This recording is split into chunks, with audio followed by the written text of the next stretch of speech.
رب المشرقين ورب المغربين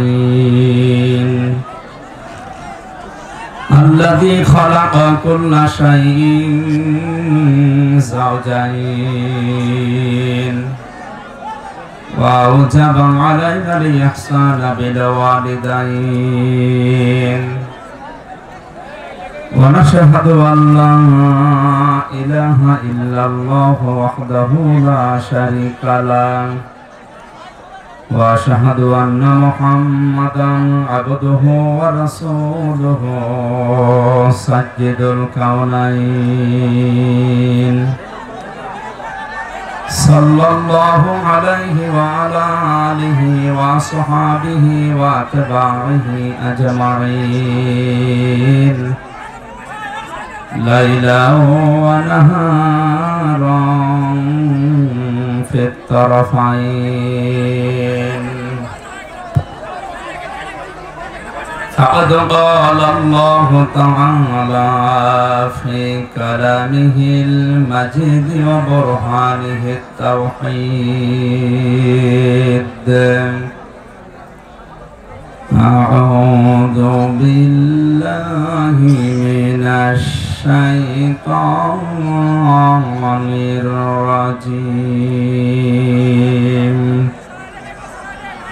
بسم الله الرحمن الرحيم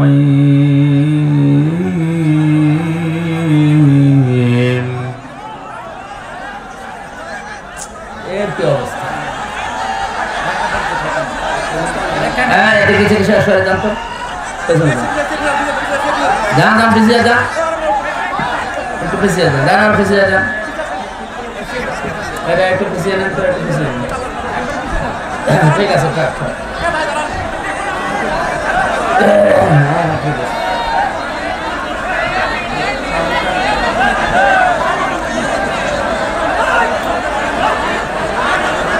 হ্যাঁ মাইকেল ভাই ইশারা ইশারা ইশারা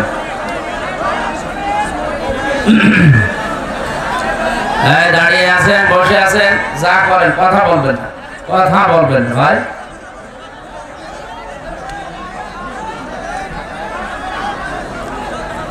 সুবহানাল্লাযী আসরা বি'আবদিহি লাইলাম মিনাল মাসজিদিল হারাম ইলাল জিদিল আকসা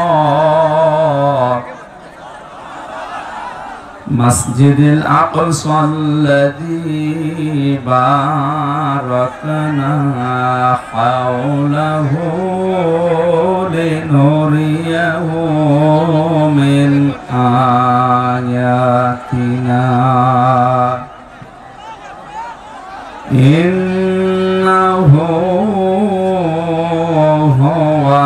السميع البصير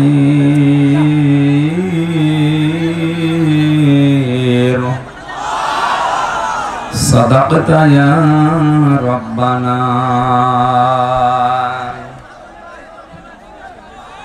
عن أبي هريرة رضي الله تعالى عنه قال قال النبي صلى الله عليه وسلم من سلم المسلمون من لسانه ويده رواه مسلم وقال تعالى في شان حبيبي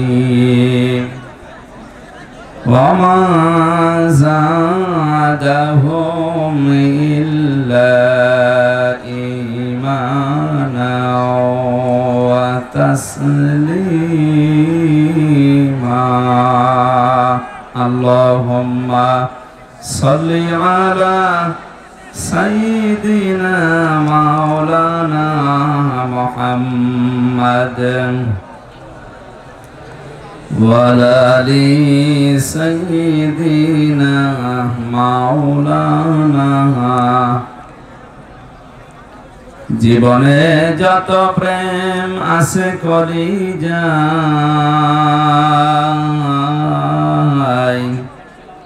নবীজির তরে সবটুকু দিয়ে দেব তাই, বিনিময়ে শাফাত যদি তার পাই, মুছে যাবে জীবনে যত ব্যথা ভার। বালাগাল উলা বিকামালিহি কাশাফাত দুজা বিজামালিহি, হাসানাত জামিউ খিসালিহি, সাল্লু আলাইহি ওয়া আলিহি। আলহামদুলিল্লাহ।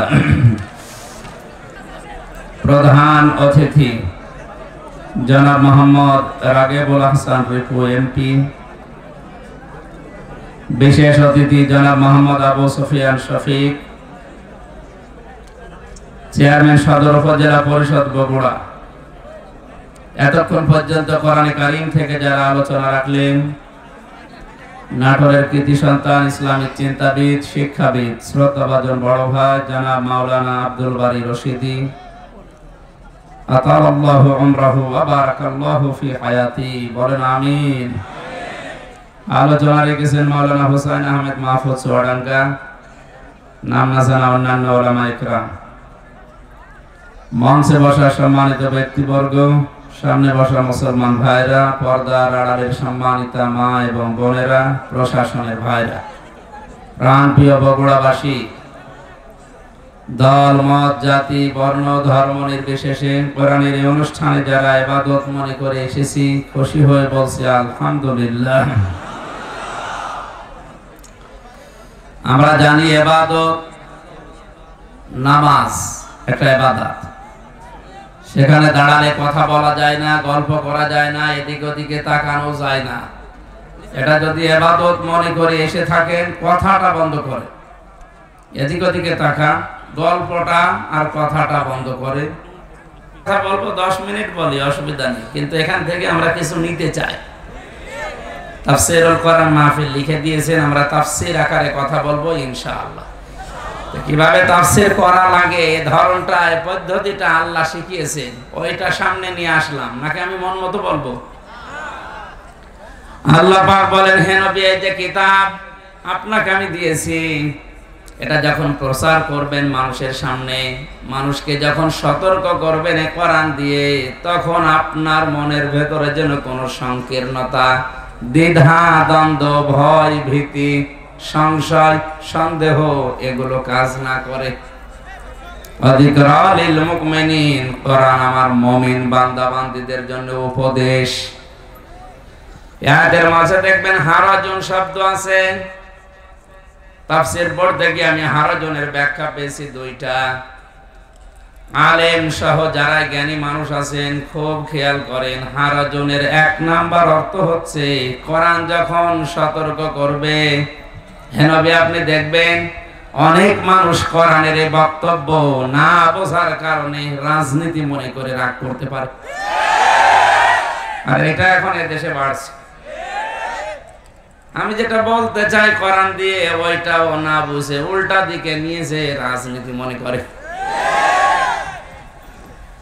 2 নম্বরে, হে নবী কোরআন দিয়ে যখন আপনি উপদেশ দেবেন, দেখবেন অনেক ইবাদত বন্দেগী বাংলাদেশ পৃথিবীর ময়দানে মনে করেন চালু করা আছে, যেগুলো আসলে ইবাদত না, মানুষ বানিয়েছে। আর এরকম ইবাদত এই বাংলাদেশে প্রায় 34টার উপরে চলছে। কোন দলিল নেই, আন্দাজে বানিয়ে বানিয়ে মনে করে বাবা করেছে, দাদা করেছে, করতেছে। কিন্তু কোরআনের তাফসীর করতে গেলে ওগুলো টিকবে না, খসে পড়ে যাবে। কারণ তাফসীর মানে খুলে ফেলা। তাফসীর মানে কি? আবরণ দিয়ে ঢাকা আছে, আবরণ তুলে ফেলা। আবহমান কাল থেকে যে নিয়ম নীতিগুলো মানুষ ইবাদত মনে করে করছে, ওগুলো যখন টিকবে না, ওই এলাকায় যারা আপনাকে নিয়ে এসেছিল, ওরা হাদিয়া তোফা নজর নেওয়াজ দূরে দূরের কথা, ওরা তখন মন খারাপ করে ওটা বন্ধ করে দিতে পারে। এই জন্য নবীজিকে আল্লাহ জানিয়েছেন, হে নবী কোরআন দিয়ে সতর্ক করার সময় আপনি যেন ভয় পাবেন না। না জানি সঠিক কথা বললে আমার দাওয়াত আবার বন্ধ হয়ে যায় কিনা, আমার হাদিয়া তোফা নজর নিয়াজ বন্ধ করে আবার তাড়া দেয় কিনা। কোন ভয়, কোন সংকীর্ণতা মনের ভেতরে রাখবেন না। আমরা এই দুইটা জিনিস সামনে রেখে তাফসীরে প্রবেশ করব ইনশাআল্লাহ। দরুদ আর সালাম পড়ছি আমাদের নবী মুহাম্মদুর রাসূলুল্লাহ সাল্লাল্লাহু আলাইহি ওয়াসাল্লামের প্রতি। আমার প্রতিটি কথার পেছনে একটা করে শিক্ষা বের হবে যদি খেয়াল করে। যারা আনিত আদর্শ পেয়ে আমরা খুশি না বেজার? খুশি আছি তো? দুনিয়াতে আমরা যারা ওযু করি অনেকেই জানি ওযু ভেঙে যায় 7টা কারণে। কয় কারণ? এর একটা কারণ যদি আপনার ভেতরে দেখা যায়, প্রকাশ পায়, আপনার ওই ওযু দিয়ার নামাজ আরো জোরে বলেন। আমি তাফসীর মাহফিল, ওয়াজ মাহফিল, সেমিনার, সিম্পোজিয়াম যাই বলেন, এগুলোকে আমি একটা ক্লাস মনে করি। কিরাসে কোরআনের 45 মিনিট 1 ঘন্টা পরিমাণে একটা ক্লাস নিয়ে যদি একটা শিক্ষা আমি নিয়ে যেতে না পারি, তা আমারও ব্যর্থতা। আপনি এত কষ্ট করে এসেছেন, আপনারও এই সময় নষ্ট। কথাটার সিগনিফিকেন্স কি ছিল? বিশ্ব নবী আমাদের আদর্শ, তার আদর্শ পেয়ে আমরা খুশি। আমরা কি ওযু ভেঙে যায় আপনি জানলেন 7টা কারণে, নামাজ ভেঙে যায় 19টা কারণে। কয়টা? এই 19টা কারণের একটাও যদি আপনার ভেতরে পাওয়া যায়, আপনার নামাজ আর নামাজ নেই, নষ্ট হয়ে গেছে। এ পর্যন্ত জানেন তো? হ্যাঁ, যত ইবাদত দুনিয়ায় আছে প্রত্যেকটা ইবাদত ব্যর্থ হওয়ার পেছনে, নষ্ট হওয়ার পেছনে আপনার জীবনের আমলগুলো আল্লাহ নষ্ট করে দেয়, ভেঙে ফেলে, ব্যর্থ করে দেয়। আল্লাযীনা কাফারু ওয়া সাদ্দু আন সাবিলিল্লাহি আদাল্লা আমালাহুম। এই যে আমলের বহুবচন আমাল, যে মানুষগুলো আল্লাহর আয়াতের সাথে, আল্লাহর বিধানের সাথে কুফরি করেছে। কাফারু শব্দের শাব্দিক অর্থ ঢেকে রাখা। কাফারু মানে কি? আল্লাহর বিধান জানার পরে দুনিয়ার কোন স্বার্থে যদি কেউ ঢেকে রাখে, গোপন করে, এই লোকটাকে উপকার আনতে কাফের বলা হয়। আমরা বাংলাদেশে ধারণাই করে নিয়েছি কাফের এ দেশে নেই। কাফের মানে আবু জেহেল। কাফের মানে কি? আবু জেহেলের যে বড় ভাইরা ভাই দেশে আছে, ও কিন্তু টের পাচ্ছে না। কাফের মানে গোপন করা, ঢেকে রাখা, অস্বীকার করা। অনেক অর্থ আছে কাফেরের। আল্লাহর কোন বিধানকে যারা গোপন করে দেয়, চেপে রাখে, ঢেকে রাখে, অস্বীকার করে, সবগুলো কি অসাদ্দু আন সাবিলিল্লাহ। এবং আল্লাহর রাস্তা থেকে মানুষদেরকে দূরে সরিয়ে দেয়, আল্লাহর রাস্তায় চলতে বাধা প্রদান করে। এ কোরআনের অনুষ্ঠানে এসে মানুষ আল্লাহর পথগুলো দেখবে, চিনবে। এইটাই তো নাকি আসতে বলে। এ পথে আসতে যারা বাধা দিয়েছে, প্রতিবন্ধকতা সৃষ্টি করেছে, আদাল্লা আমালাহুম, আমি আল্লাহ নিজে তাদের আমলকে সব নষ্ট করে দিয়েছি। শব্দটা যদি যারা গ্রামার বোঝে জিজ্ঞাসা করেন, আদাল্লা ইউদিল্লু বাবে ইফআল, যদি দল্লায় আলিফটা না দিয়ে যদি দল্লা শব্দ থাকতো, দল্লা ইয়াদিল্লু, তাহলে বাংলা অর্থ হতো আপনি নিজেই নিজেকে গোমরা করে ফেলেছেন।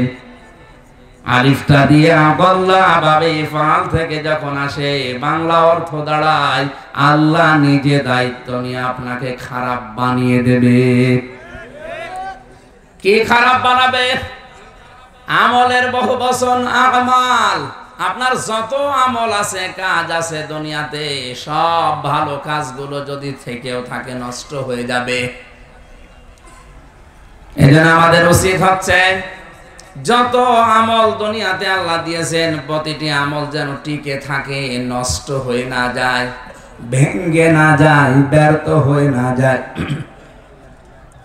আমরা জানি নবীজির কণ্ঠের উপরে কণ্ঠ উঁচু করে কেউ কথা বললে হাবিতাত আমালুহুম ওয়া আনতুম লা তাশউরুন, আল্লাহ বলেন আমার নবীর উপরে যদি কেউ কণ্ঠ উঁচু করে কথা বলে ওর পেছনের যত ভালো কাজ আছে সব ভেঙে যায়, নষ্ট হয়ে যায়, ব্যর্থ হয়ে যায়, কিন্তু লোকটা টেরও পায় না। আমার এখানে কথা হচ্ছে নবীজি তো এখন আর নেই, আছে? কিয়ামত পর্যন্ত আসবে? বলেন বলেন। তিনি যখন নিজে ইন্তেকালের আগে ঘোষণা দিলেন আনা খাতামান নাবিয়্যিন লা নাবিয়্যা বাদি, আমি সর্বশেষ নবী, আমার পরে কোনো নবী নেই। এই হাদিসটা অনুযায়ী বাংলাদেশে যারা বিভিন্ন পর্যায়ে মাঝে মাঝে নবীর দাবি করে আর তাদের অনুসারী দাবি করে, এরা এই হাদিস অনুযায়ী কাফের। সুতরাং কাদিয়ানীদেরকে কাফের ঘোষণা করতে হবে বাংলাদেশে। ওরাও ইহুদি খ্রিস্টানদের মতোই, কোনো পার্থক্য নেই। পড়া কোরআন শরীফের মাত্র একটা আয়াতের 4 ভাগের 1 ভাগ ইহুদিরা মানে না, ওরা অবিশ্বাস শুধু করে না, এই আয়াতটাকে ওরা নিজেদের বিপক্ষে শত্রু মনে করে। কুল মান কানা আদুওয়াল লিজিবরিল ফাইন্নাহু নাযালাহু আলা কলবি ইলা আখিরি আয়াত। সূরা বাকারা 97 নম্বর আয়াতের প্রথম যে অংশটুকু অনেক বড় একটা আয়াত, এই আয়াতের 4 ভাগের 1 ভাগ এতটুকু ইহুদিরা মানে না। কেন? শিয়া যারা দাবি করছে ওরা বলে কোরআন নাযিল হওয়ার কথা ছিল হযরতে আলীর উপরে, জিবরাইল ভুল করে মুহাম্মদকে দিয়েছে, এজন্য মুহাম্মদকে তো মানেই না। পাশাপাশি ওরা জিবরাইল ফেরেশতা কোরআন নিয়ে এসে ভুল করে ফেলেছে, যাকে দেওয়ার কথা তাকে না দিয়ে দিয়েছে মুহাম্মদকে, এজন্য তাকেও শত্রু মনে করে। এতটুকু মানে না, এজন্য আমরা জানি সবাই যে শিয়ারা কাফের। কি? শিয়াদের ভেতরে 7টা গ্রুপ আছে, একটা গ্রুপ প্রকাশ্য কুফরি করে, আয়াতকে মানে না ওরা। খেয়াল করে শোনেন, খ্রিস্টান যারা আছে হযরতে ঈসা আলাইহিস সালামকে তারা আল্লাহর সন্তান বলে ঘোষণা দিয়েছে, মরিয়ম আলাইহিস সালামকে তারা আল্লাহর স্ত্রী বলে ঘোষণা দিয়েছে। অথচ কোরআনে কারিমে আল্লাহ সূরা ইখলাসে জানিয়েছেন লাম ইয়ালিদ ওয়া লাম ইউলাদ, আমি কারো সন্তান না, আমি কাউকে জন্ম দেই না, আমাকেও কেউ জন্ম দেয়নি। এই আয়াত অনুযায়ী খ্রিস্টানরা যাই করুক কাফের। বলেন না কেন? সূরা আহজাবের 40 নম্বর আয়াতটা খেয়াল করেন, মা কানা মুহাম্মাদুন আবা আহাদিম মির রিজালিকুম ওয়ালাকির রাসূলুল্লাহি ওয়া খাতামান নাবিয়্যিন।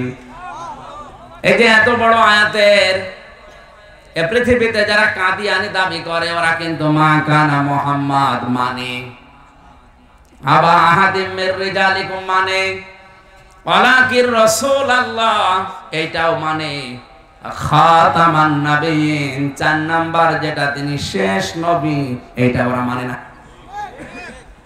তাহলে এক আয়াতের 4 ভাগের মাত্র 1 ভাগ মানে না। ওরা কোরআন শরীফ অস্বীকার করে না, কাদিয়ানীর এরকম না। ওরাও জানে কোরআন আল্লাহর কিতাব, আল্লাহ নাযিল করেছে, মুহাম্মদের উপরে নাযিল হয়েছে, অসুবিধা নেই। উনি এই দুনিয়ায় অ্যাডাল্ট কোন পুরুষের পিতা না। এজন্য আলা আহাদিম মির রিজালিকুম, আল্লাহ কিন্তু সিবিয়ান দেননি, রিজাল দিয়েছেন। সিবিয়ান বলা হয় শিশুদেরকে, রিজাল বলা হয় যে মানুষগুলো বয়স প্রাপ্ত হয়ে গেছে তাদেরকে। বিশ্ব নবীকে আল্লাহ এই পৃথিবীতে কোনো প্রাপ্ত বয়স্ক পুরুষের পিতা বানাননি। কথা বুঝতেছে? আল্লাহ যদি এখানে সিবিয়ান দিতেন ওরা ভুল ধরতো, বলতো মুহাম্মদের তো ছোট ছোট সন্তান ছেলে ছিল, এ কোরআনে ভুল পাওয়া গেছে। কত সূক্ষ্ম বিষয় আল্লাহ ছাড় দেননি, এজন্য কিয়ামত পর্যন্ত এর ভেতরে কেউ ভুল বের করতে পারবে না। আমার মাঝে মাঝে কোন আয়াত নিয়ে খটকা লাগলে আমার মনে হয় যে এই তো পাওয়া গেছে, একটু গভীরে গেলে দেখি না আমারই ভুল হচ্ছে।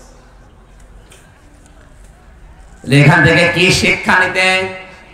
তিনি অ্যাডাল্ট কোন পুরুষের, প্রাপ্তবয়স্ক পুরুষের পিতা না। হ্যাঁ, ওনার ছোট ছোট ছেলে ছিল, এটা আছে, কিন্তু এই জন্য আল্লাহ সেবিয়ান না দিয়ে দিয়েছেন রেজাল। 2 নম্বরে উনি এ পৃথিবীতে রসুল ছিলেন, এইটা ওরা মানে, কোনো অসুবিধা যে মোহাম্মদ রসুল, কোনো অসুবিধা নেই, কিন্তু উনি শেষ রাসূল, শেষ নবী, এটা আমি মানি না। শেষ নবী, শেষ রসুল, এটা হচ্ছে গোলাম আহমদ কাদিয়ানী। এতটুকুর কারণে আমরা জানি সবাই এই দেশে খ্রিস্টানদের সাথে, ইহুদিদের সাথে যেমন বিয়ে দেওয়া জায়েজ নেই, এই কাদিয়ানীদের সাথে আত্মীয়তা করা, বিয়ে দেওয়া আরো জোরে। সুতরাং ওরা দেশে যদি থাকে ইহুদিদের মতো, খ্রিস্টানদের মতো থাকবে, আমাদের কোনো অসুবিধা নেই, কথাও নেই। কিন্তু মুসলমান পরিচয় দিয়ে থাকলে কোরআনের এই আয়াতটা কেমন হয়ে যায়। আমার মাঝে মাঝে আয়াতগুলো অনেক চিন্তা আসে। ইহুদি, খ্রিস্টান, কাদিয়ানি, শিয়া যাই বলেন, এ মানুষগুলো পুরা কোরআন অস্বীকার করে না। 6666টা আয়াতের ভেতরে মাত্র একটা আয়াতের কেউ 4 ভাগের 1 ভাগ, কেউ 3 ভাগের 1 ভাগ, কেউ 2 ভাগের 1 ভাগ, এতটুকু মানে না, বিশ্বাস করে না। এই জন্য আমরা সবাই পৃথিবীতে জানি ইহুদিরা কাফের, খ্রিস্টানরা কাফের, শিয়ারা কাফের, কাদিয়ানীরা আর জোরে। অথচ বাংলাদেশে জিহাদের আয়াত আল্লাহ কোরআনে 903 জায়গায় ডাইরেক্ট ইনডাইরেক্ট মিলে দিয়েছে। এই জিহাদকে যারা জঙ্গিবাদ বলে চালিয়ে জাতির কাছে আলেমদেরকে কালার করার চেষ্টায় আছে, এরা টাটকা কাফের।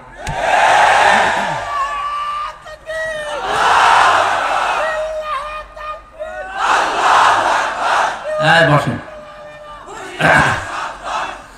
জিহাদ একটা ইবাদত, আপনি না করতে পারেন সেটা আলাদা, কিন্তু এটা যারা করতে চায় আপনি তাদের পেছনে এভাবে লেগে আছেন। অথচ ইহুদিকে আপনি দেখলেই কাফের মনে করেন, খ্রিস্টানকে দেখলেই কাফের মনে করেন, শিয়া দেখলেই কাফের মনে করেন, কাদিয়ানি দেখলেই কাফের মনে করেন। আপনি যে নিজে কাফের বাপ হয়ে গেছেন, আপনি টের পাচ্ছেন। ওরা মাত্র একটা আয়াতের 4 ভাগের 1 ভাগ মানে না, আপনি ফতোয়া দিচ্ছেন কাদিয়ানি কাফের, ওর সাথে আত্মীয়তা জায়েজ নেই। আপনি 903টা আয়াত মানেন না, এক কথা বলেন না। বিশ্বনবী মুহাম্মদুর রাসূলুল্লাহ সাল্লাল্লাহু আলাইহি ওয়াসাল্লামের কথা বলছিলাম। পৃথিবীতে প্রতিটি ইবাদত তিনি শিখিয়েছেন আর বলেছেন এইটা করলে তার ইবাদত ভেঙে যায়, নষ্ট হয়ে যায়। নামাজ ভেঙে যায় কয়টা কারণে? আরো জোরে। ওযু ভেঙে যায় কয়টা কারণে? এরকম হজ ভেঙে যায়, যাকাত ভেঙে যায়, আপনার আমল ভেঙে যায়। সবগুলো ভাঙার কিছু না কিছু কারণ আছে।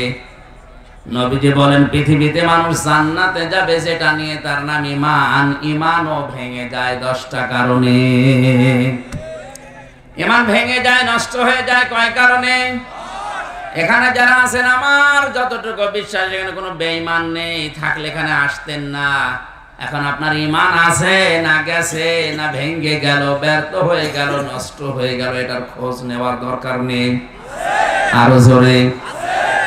হযরতে হুযায়ফাকে মাঝে মাঝে খলিফাতুল মুসলিমিন হযরত ওমর ডাক দিয়ে বলতেন, ভাই নবীজি ইন্তেকালের আগে তোমার কাছে একটা লিস্ট দিয়েছিল গোপনে, মদিনাতে কারা কারা মুনাফিক ওই লিস্টের ভেতরে লেখা আছে, একটু দেখো তো ওই লিস্টের ভেতরে আমি ওমরের নামটা আছে কিনা। বাংলার মুসলমানেরা, যে লোকটাকে জিন্দা অবস্থায় নবীজি জান্নাতের গ্যারান্টি দিলেন, আকাশের তারকার চাইতে যার দুনিয়াতে নেকির কাজ বেশি, কারণ রাস্তা দিলে হেঁটে গেলে 40 দিন শয়তান রাস্তায় যেতে ভয় পেত। এত কথা তার নামে শুনি, কোন নবী দুনিয়ায় আসবে না। যদি নবী আল্লাহ কাউকে পাঠাতেন, হযরত ওমর নবী হয়ে যেতেন। এত কিছু যার নামে শুনছি, এই লোকটা কিয়ামতে এত বেশি ভয় পেতেন মরণের পরবর্তী জীবন সম্পর্কে। আমি তার জীবনীটা পুরা পড়েছি। একটা জায়গায় আমার কাছে আশ্চর্য মনে হয়ে গেছে যে কোন পর্যায়ের লোক ছিলেন। আমি শিক্ষার জন্য কয়েক মিনিটে বলছি, খুব নীরব ভাবে শুনবেন। হযরত ওমর তার ছেলে আব্দুল্লাহ ইবনে ওমরকে ভর্তি করলেন মাদ্রাসায়। প্রধান বিচারপতি ওই সময় হযরতে আলী তার ছেলে হাসান হোসাইনকে দিলেন মাদ্রাসায়। হোসাইন ছোট মানুষ, বারবার কলম ফেলে দেয় আর বলে, আব্দুল্লাহ তুলে দাও। একবার, দুইবার, তিনবার তুলে দিলেন। হযরতে আব্দুল্লাহর মন খারাপ হয়ে গেছে, আমি প্রেসিডেন্টের ছেলে আর প্রধান বিচারপতির ছেলে, ওর উপরে আমার মর্যাদা, আর আমার বারবার কলম তুলতে বলে আমি কি ওর চাকর? বলেই ফেললেন, আমি কি তোমার খাদেম চাকর যে বারবার কলম তুলতে বলো? আমি পারবো না। হযরতে হোসাইন ওই সময় বলেছিলেন, তুমি শুধু চাকর না, খাদেম না, তুমি খাদেমের বাচ্চা, খাদেম। বাড়িতে গিয়ে বলছে, আব্বা আমি আর মাদ্রাসায় যাব না। কেন? হোসাইন আমাকে না তোমাকেও গালি দিয়েছে, আমরা নাকি খাদেমের বাচ্চা। তুমি যদি বিচার না করো, হোসাইনেরও মাদ্রাসায় পড়াই বন্ধ করে দেব। হযরতে ওমর জ্ঞানী ছিলেন, বিচক্ষণ ছিলেন, বললেন, বাবা আজকে না, জমার দিন হাজারো মানুষের সামনে বিচার করব। খরবা দিচ্ছিলেন, হঠাৎ করে আলোচনা বন্ধ করে বললেন, হোসাইন সামনে আসো, তুমি আমার ছেলেটাকে গালি দিয়েছো। বলে, হ্যাঁ। কেন দিলে? হযরতে হোসাইন বললেন, খলিফা বুকে হাত দিয়ে বলেন তো, আপনি কি আমার নানার খাদেম ছিলেন না? হযরত ওমরের কথা বন্ধ হয়ে গেছে, চোখের পানি ফেলে দিয়ে বলে, ঠিকই তো, আমি এভাবে ভাবি না, আমি তো আসলে তোমার নানার খাদেম ছিলাম। এই কথাটা কি তুমি একটু লিখে দিতে পারবে? কাগজ নিয়ে আসেন। ছোট মানুষ তো আবেগেই বলেছে, কাগজ নিয়ে আসেন। খেজুরের পাতা নিয়ে এসেছে, উনি লিখে দিলেন, আমি নিচে দেখেছি ওমর আমার নানার খাদেম ছিল, খেদমত করতো, ইতি হুসাইন ইবনে আলী। সই করে দিলাম। কাগজটা হাতে নিয়ে হযরত ওমর চমা খেলেন। সাহাবীদেরকে বলে, আল্লাহর নবীর সাহাবীরা, বিচার হয়ে গেছে।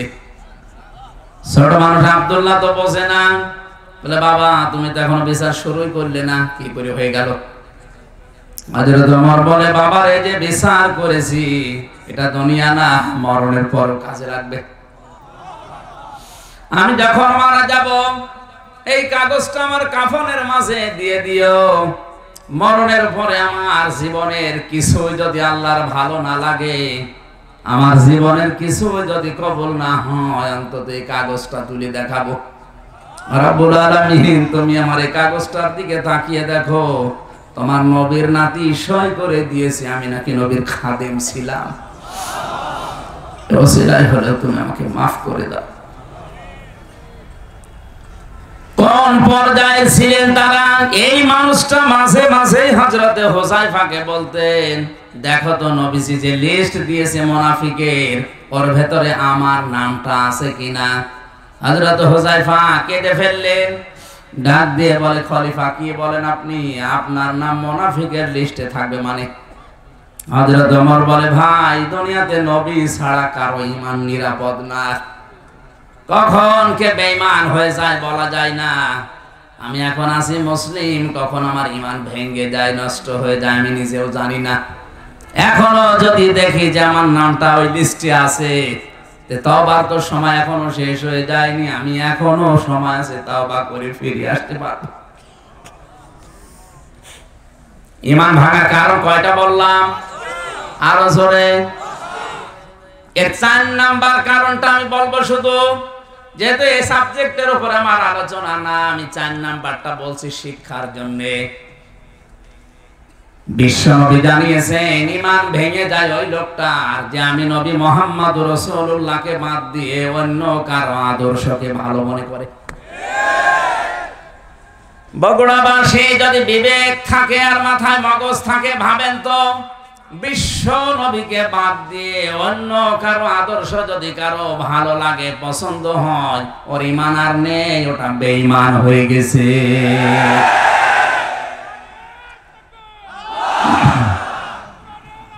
একটু কয়েকদিন আগে একটা জরিপ পেয়েছিলাম, এদেশে বিশ্ব নবীকে একমাত্র আদর্শ হিসাবে মেনে চলে মাত্র 15% মানুষ। 100 জনের 15 জন মানুষ এই হিসাবে ইমানের দাবিতে সত্যবাদী, আর বাকি 85 জন সব তাড়ে নাড়ে চলছে।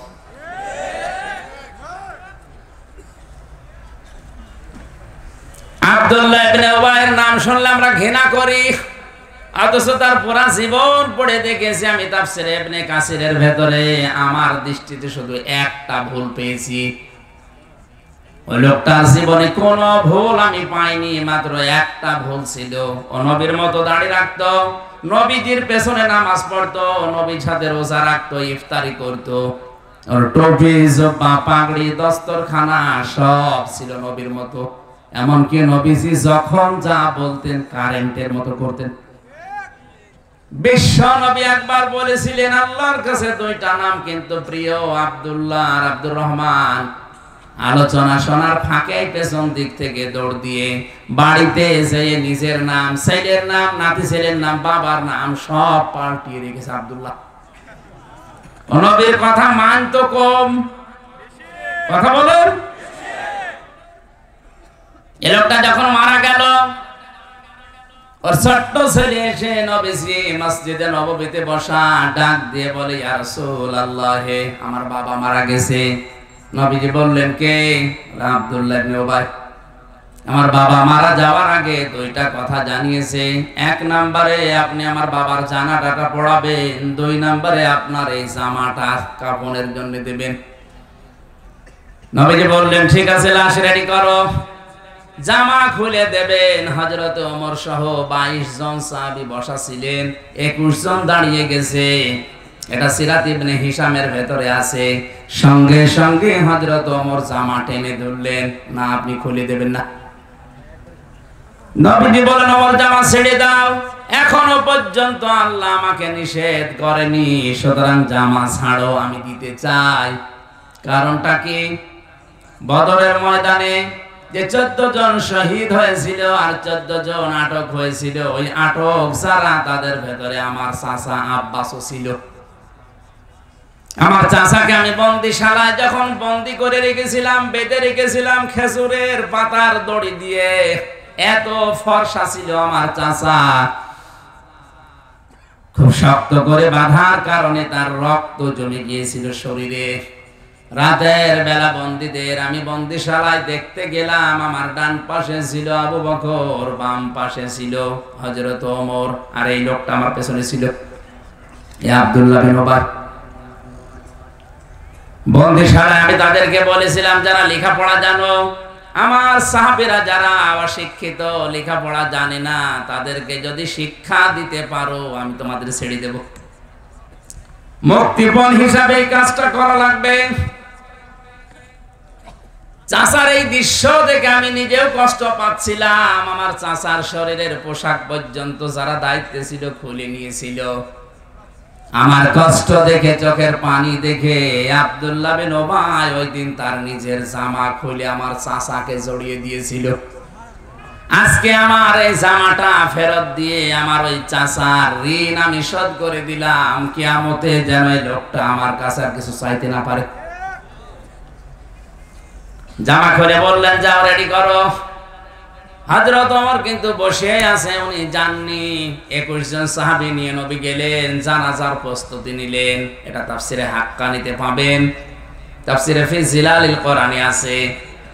3টা কাতারে নবীজি কাতারবদ্ধ হয়ে জানাজা আরম্ভ করবেন। হঠাৎ জিবরাইল এসে আয়াত নাযিল করলেন, ইস্তাগফির লাহুম আও লা তাস্তাগফির লাহুম ইন তাস্তাগফির লাহুম 70 মাররাতান। আমি আলেমদেরকে বলছি, খুব খেয়াল করে শুনবেন। আল্লাহ পাক বলেন, হে নবী, জিবরাইলকে পাঠালাম, কি বলে শোনেন।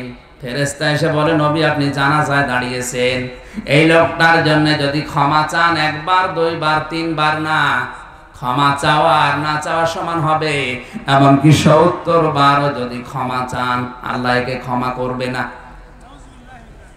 আমার প্রশ্ন হচ্ছে, এখানে যদি আল্লাহ কা দিতেন বা আব্দুল্লাহ বিন উবাইয়ের নামটা দিতেন, এই আয়াতই আমি পড়তাম না। এমনকি আলোচনাও সত্যি কথা বলছে, আমি জীবনও করতাম না। সমস্যা হয়ে দাঁড়িয়েছে এই হোমটা। এটা বহু বছর, এটা সমীর, এর ভেতরে শুধু আব্দুল্লাহ বিন উবাই নেই। কিয়ামত পর্যন্ত যারা এর চরিত্রে চরিত্রবান হবে তারা ওই আয়াতের কাছে ধরা খাবে। আব্দুল্লাহ বিন উবাই আমরা সবাই জানি লোকটা ছিল মুনাফিক। কে ছিল? আরো জোরে। মানুষ মুনাফিক হয় কি করলে? তিনটা কাজে মানুষ মুনাফিক হয়ে যায়। কথা বললে মিথ্যা কথা বলে। এই লোকটা কি? আরো জোরে। এই ধরনের লোক এদেশে এখন নেই। সেদিন চট্টগ্রাম থেকে আসার সময় এক নেতা পাশে বসা ছিল, উনি বলছিল, হুজুর আর কত মিথ্যা কথা বলবো, জীবন শেষ হয়ে গেল। সকাল থেকে ওইটা শুরু করি রাত 10টা পর্যন্ত মিথ্যার উপরে আসি, আমি আর পারছি না। তাহলে বোঝা যাচ্ছে দেশে অনেকে এখন মুনাফিকের রোগে রোগী আছে। হোমটা আল্লাহ খেলা করার জন্য দেয়নি।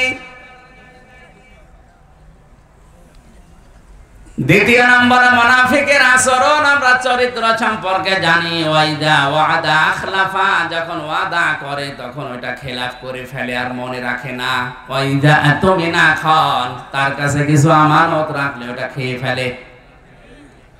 আপনি হিসাব করে দেখেন এই তিনটা গুণে যারা গুণান্বিত আছে এদেশে মুনাফিক আমার মনে হয় 100 জনের 85 জন হয়ে যাবে। আমার ভয়ঙ্কর লাগে আয়াতটা পড়ার পরে এই কারণে, কারণ নবীজি মুনাফিকদের যে চিহ্নগুলো শাস্তিগুলো কোরআন দিয়ে হাদিস দিয়ে বর্ণনা দিয়েছে সব চাইতে মারাত্মক আয়াত সূরা নিসার 140 নম্বর আয়াতটা, ইন্নাল্লাহা জামিউল মুনাফিকিনা ওয়াল কাফিরিনা ফি জাহান্নামা জামিআ। কিছুই লাগবে না ভাই, এখন চুপ করে বসে থাকে। বগুড়াবাসী আরো খেয়াল করে শোনেন, অবশ্যই আমি আল্লাহ জাহান্নামে একত্রিত করব মুনাফিক আর কাফেরদের। আগে কাদের নাম? আরো জোরে বলেন। তার মানে বোঝা যাচ্ছে আল্লাহর দৃষ্টিতে কাফেরের চাইতেও নিকৃষ্ট মুনাফিক। আর নবীজি ইন্তেকালের আগে জানিয়েছেন এই যে মুনাফিক এটা জাহান্নামের নিচে থাকবে যারা, ইন্নাল মুনাফিকিনা ফিদ দারকিল আসফালি মিনান নার ওয়ালান তাজিদা লাহুম নাসীরা। মুনাফিকরা জাহান্নামের একেবারে নিম্নে থাকবে, ওদের সাহায্যে কেউ এগিয়ে আসবে না, কাউকে তারা পাবে না। এটা ভয়ঙ্কর শব্দ একটা। অন্যান্য কাউকে সাহায্য করা হবে না এমন কথা কোরআনে খুব কম আছে, কিন্তু মুনাফিকদের বেলায় লান আছে, ওয়ালান তাজিদা লাহুম নাসীরা।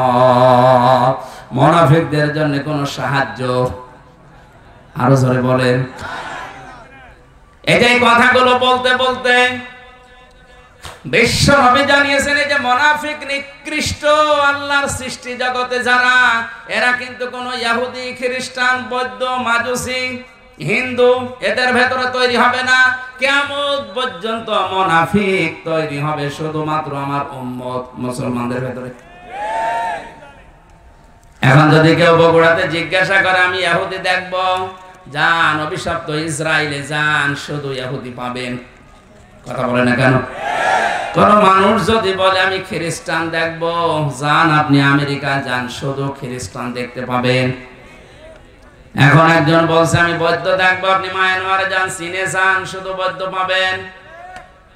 আর একজন বলে আমি মুশরিক দেখবো, হিন্দু দেখবো, পাশের দেশে যান, শুধু হিন্দু পাবেন।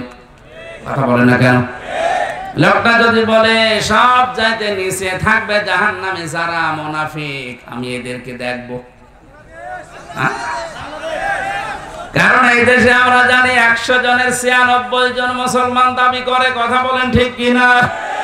তাহলে মুনাফিকও আমাদের ভেতরে থাকার সম্ভাবনা আছে।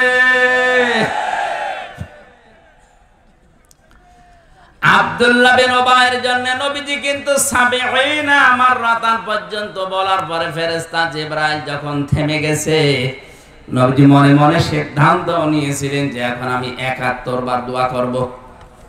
৭০ বারে যদি হবে না, আমি তো ৭১ বার করলে আল্লাহ তো নিষেধ করেনি। সঙ্গে সঙ্গে জিবরাইল এসে পরবর্তী শব্দটা নাযিল করলেন, ফালাইয়া গফিরাল্লাহু লাহুম। হে নবী, ৭১ বার না, এর জন্য যদি কিয়ামত পর্যন্ত আপনি দোয়া করেন কবুল হবে না। শুধু এর জন্য না, আয়াতের শেষে আছে হুম। কি আছে? আরো জোরে। এর মতো যারাই চরিত্রবান হবে, মুনাফিক হবে, তাদের জন্য আমি আল্লাহ মাফ করছি না, করব না। লান আছে মুসারের আগে, বর্তমান, ভবিষ্যৎ, প্রেজেন্ট, ফিউচার। মোজারের আগে লান আসলে অর্থ হয় কোশ্চিন কালেও হবে না। আল্লাহ যদি গ্যারান্টি দেয় যে একে শুধু না, এর মতো যারাই কিয়ামত পর্যন্ত মরবে তাদেরকে আমি মাফ করছি না, করব না, কোন বাবা আছে আপনার ক্ষমা করবে বলে? এই চিন্তার বিষয় তো আমাদের এই জায়গায়। এরপরেও নবীজি মন খারাপ করে ফেলেছিলেন যে লোকটা বহু কথা আমার জীবনে শুনেছে। ওয়ালা তুসাল্লি আলা আহাদিম মিনহুম মাতা আবাদা ওয়ালা তাকুম আলা কবরি। হে নবী, লোকটার জন্য দোয়া করা তো দূরের কথা, ওর কবরের পাশে পর্যন্ত আপনি দাঁড়াবেন না। আমার মনে হয় যেভাবে বাংলাদেশে দিন দিন মুনাফিক যে হারে বাড়ছে, কোরআন নাযিল হওয়ার সিস্টেম থাকলে হাজারো মানুষকে কবর দেওয়াই লাগতো না। মুনাফিকদেরই যদি কবর দেওয়া না লাগে, কাফেরদের কবর দিয়ে লাভ আছে? মুশরিকদের? আরো জোরে। মুশরিকদের কবর দিয়ে লাভ নেই। এর প্রমাণ নবীর চাচা আবু তালেব। লোকটা মারা যাওয়ার পরে নবীজি তার কবরের পাশে দাঁড়িয়ে দোয়া করেছিলেন, আল্লাহ তুমি আমার চাচা আবু তালেবকে মাফ করে দাও। ফেরেশতা জিবরাইল এসে বলে, হে নবী, হাত নামান। কার জন্য হাত তুলেছেন? মা কানা লিন-নাবিয়্যি ওয়াল্লাযীনা আমানু আইয়াস্তাগফিরু লিল মুশরিকিন ওয়ালাউ কানু উলি কুরবা ইলা আখির আয়াত। সূরা তাওবা 11 নম্বর পারার 4 নম্বর পৃষ্ঠার 4 নম্বর লাইনের 113 নম্বর আয়াতের প্রথম অংশে আছে। এটা তাফসীর ইবনে কাসিরে পাবেন। আল্লাহ পাক বলেন, হে নবী, আপনি হাত তুলেছেন, নামান হাত। শুধু এই লোকটার জন্য না, কোন মুশরিকের জন্য, কোন নবী, কোন ঈমানদারের জন্য জায়েজ নয়, শোভনীয় নয়, উচিত নয় যে সে আল্লাহর কাছে ক্ষমা চাবে, যদিও ওইটা নিজের নিকট আত্মীয় হয়। বগুড়াবাসী, আপনার বিবেক কি এখনো খুলবে না? নবীজির চাচা, আপন চাচা মুশরিক, হাত তুলে দাঁড়িয়ে আছে নবীজি। আল্লাহ বলেন হাত নামান, এ হাত কবুল হবে না। অথচ জীবনে নবীজির হাত তোলা লাগে নাই, শুধু বদরের ময়দান ছাড়া উনি মনের ভেতরে কামনা আসলে কবুল হয়ে যেত। বদরের ময়দানে উনি হাত তুলেছিলেন, এত উপরে তার বগল দেখা যাচ্ছিল, চাদর ছিল শরীরে, চাদরটা পড়ে গিয়েছিল। আর বাকি জীবনে আমি পড়ে দেখেছি রাহিকুল মাখতুম পুরাটা, কোন দিন উনি হাত তুলেছে কবুল হয়নি, আমি পাইনি। শুধু মনের ভেতরে কামনা আসলেই কবুল হয়ে গেছে। আর সেই নবী হাত তুলে দাঁড়িয়ে আছে। আল্লাহ বলেন হাত নামান। চাচা মুশরিক, ওটা আত্মীয়তাতে কি? বাংলাদেশে টাটকা মুশরিক মরে যায়, আর আমরা গরু জবাই করে জান্নাতে দিয়ে আসি, মনে হয় যে কন্ট্রাক্টর নিয়েছে। এগুলো পুরাটা ধোঁকা। এগুলো কি? আপনি যাই মনে করেন না কেন, এটাই বাস্তবতা, আর এটাই সত্য কথা। খালি ভাই গরু ছাগল গুলো খাওয়ানো হয়, আপনার চাচার আপনার বাবার কোনো উপকার হয় না, কারণ তো মুশরিক। আরো জোরে বলেন কি? মুশরিক কাকে বলে? যারা শিরিক করে। কি করে? কার সাথে? আল্লাহর সাথে শিরিক করে, আল্লাহর জাতের সাথে, সিফাতের সাথে, আল্লাহর আইনের সাথে, আল্লাহর বিধানের সাথে, আল্লাহর সৃষ্টির সাথে যারা শিরিক করে এরা মুশরিক। আর জোরে আল্লাহ সৃষ্টি করেছেন আপনাকে পুরুষ, আপনি সকাল বেলা পুরুষই আছেন, বিকালে বলেন না আমি নারী। কথা বলছেন না? এই সিস্টেম এখন চালু হয়নি, এইগুলো এখন আবার শিক্ষা ব্যবস্থায় চালু করে দিয়েছে। উনি শরীফ থেকে হয়ে গেছে শরীফা। আরে বেটা, এটা কোন দিকে যাচ্ছে আপনি টের পাচ্ছেন? সকাল বেলা এই লোকটা শরীফ, বিকালে বলছে আমি শরীফা। এখন যদিও এই কথা বলে প্রচার করে মনে মনে করেছে আমি তো শরীফা হয়ে গেছি, তাহলে মহিলা হোস্টেল ওরে সিট দেওয়া লাগবে। মহিলা হোস্টেলে আপনার মেয়ে আছে, আপনার বোন আছে, আপনার ফুফু আছে। ও মালটা যদিও দাবি করছে শরীফা, আসল কি? কথা বলে ওরে যদি আপনি মহিলা হোস্টেলে সিট দেন, যেখানে আপনার মেয়ে আছে, আপনার বোন আছে, আপনার ফুফু আছে, নিচে নামা লাগবে? ওখান থেকে যা আসবে সব অবৈধ সন্তান। এটা একটা সত্য ষড়যন্ত্র। নবীজি জানিয়েছেন, কোন পুরুষ যদি মহিলার বেশ ধারণ করে, কোন মহিলা যদি পুরুষের সুরাত সিরাত ধারণ করে, যতক্ষণ ওই নিয়তে থাকবে, ওই নিয়মে, ততক্ষণ আল্লাহ নিজে বরদুয়া দেবে। জোরে বলেন নাউজুবিল্লাহ। পুরা জাতিকে আল্লাহর গজবে ফেলার জন্য অনেকেই সূক্ষ্মভাবে ষড়যন্ত্র করছে। ওরা মনে করছে হুজুর কিছু ধরতে পারবে না, আমি আর নিচে নামলাম না, আমি নেমে মায়ের খাই, ঝামেলায় আছে। একটা জায়গায় দুনিয়ার লালসায় পড়ে নিজের নেতৃত্ব হারাবে না, এই কারণে ও রাজনৈতিক জীবনে নবীকে মানত না। ওর আদর্শ ছিল রাজনৈতিক জীবনীকে। আরো জোরে। আজ বাংলাদেশে কত মানুষ বলে আমি তো নামাজ পড়ি, রোজা রাখি, আমার জুব্বা আছে, আমার সব আছে, আল্লাহ জাহান্নামে দেবে। কেন? কেন দেবে টের পাচ্ছেন না? আপনার তো ঈমান নেই, কারণ আপনার ঈমান ভেঙে গেছে। নবীজি মুহাম্মদুর রাসূলুল্লাহ বাদ দিয়ে অন্য কারো আদর্শকে যারা ভালো মনে করে, সে লোকটা বেঈমান। এই জন্য আমি কথা বলেছিলাম যে মুহাম্মদুর রাসূলুল্লাহ, তার আদর্শ পেয়ে আমরা খুশি। এই খুশি আছেন তো?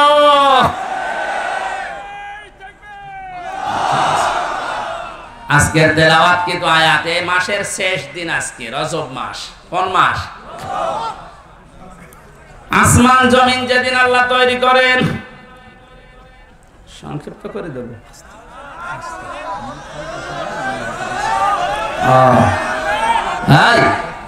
আবেগ দিয়ে চলে না ভাই। আমি যে আয়াত পড়েছিলাম সূরা বানী ইসরাইলের প্রথম আয়াত, 14টা পয়েন্ট ছিল আয়াতের ভেতরে। অন্তত 5 মিনিট করে বললো, 5 14 70 মিনিট লাগবে। আমাদের সংক্ষেপে তার মানে 2-4 মিনিট, আমি আয়াতটা অন্তত শেষ করি। তাই আমি পারিবারিক জীবনের যে দাম্পত্য জীবনে কলহ এবং এর সমাধান কি করে করা লাগে আমি টুকে টুকে রেখেছিলাম ওখানে। বাইরে এসে 2টা বই করেছি, একটা পুরুষের জন্য, একটা মহিলাদের জন্য। যদি পারেন ওইটা মেয়েদের উপহার দেবেন, আর মেয়েরা নিয়ে স্বামীদেরকে দেবেন। আশা করি দাম্পত্য জীবনের যে সমস্ত ঝামেলাগুলো, এই প্রক্রিয়া প্রেম, এগুলো আস্তে আস্তে বিদায় নেবে আমাদের সমাজ থেকে। আল্লাহ আমাদের তৌফিক দিন। আমি স্টেজে মনে হয় পাওয়া যাবে, এখান থেকে নিয়ে যাবো। শেষ তো করব, কমিটি তো শেষ করতে দেবে। হ্যাঁ বাড়ি ভাই আছে, মোনাজাত করব।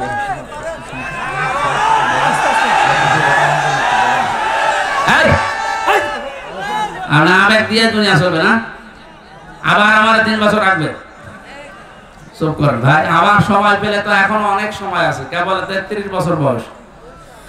বজলুর রশিদ মাওলানা 33 বছর ওয়াজি করছে, আর আমার এখন বয়সই 33। অন্তত সামনে হাজারো সময় পড়ে আছে, যার মাধ্যমে এসেছি আমি। 14টা পয়েন্ট আছে, আমি বলছি। মাওলানা আব্দুল বারী রশিদি ভাই আমার বিশ্ববিদ্যালয়ের বড় ভাই, আমার ম্যাডামের সাবজেক্টে পড়তো। ওনারা ওই সাবজেক্টে আমি আল কোরআনে ছিলাম। ওনার সম্পর্কে উল্টা পাল্টা অনেক কথা জেল থেকে বেরিয়ে আমি শুনতে পাচ্ছি। আসলে একটা মানুষের ঈমান সম্পর্কে জানে সঠিকভাবে কে? বলেন বলেন। ইয়াদের ভেতরে যে 14টা পয়েন্ট ছিল, তার 5 নাম্বার এইটা ছিল যে মানুষের উপরে আন্দাজে ধারণা করা এটা কবিরা গুনাহ। কে যদি এটা করে তার শাস্তি আল্লাহ দুনিয়ায় প্রদান করবে, এরপরে মরণের পর। এজন্য এরকম কোন ধারণা কারো উপরে করে নিজের আমলটা নষ্ট করবেন না। যার যার আমলের হিসাব সে আল্লাহর কাছে দেবে। আপনি তার গীবত করে, তার দোষ চর্চা করে, তাকে জনগণের কাছে খাটো করে নিজের জীবনটা নষ্ট করবেন কোন পাগলে? আশা করছি এটা থেকে বিরত থাকবেন। আসলে এইভাবে করে তো কথা বলা ঝামেলা। আল্লাহুম্মা আমিন। ربنا ظلمنا أنفسنا وإن لم تغفر لنا وترحمنا لنكونن من الخاسرين।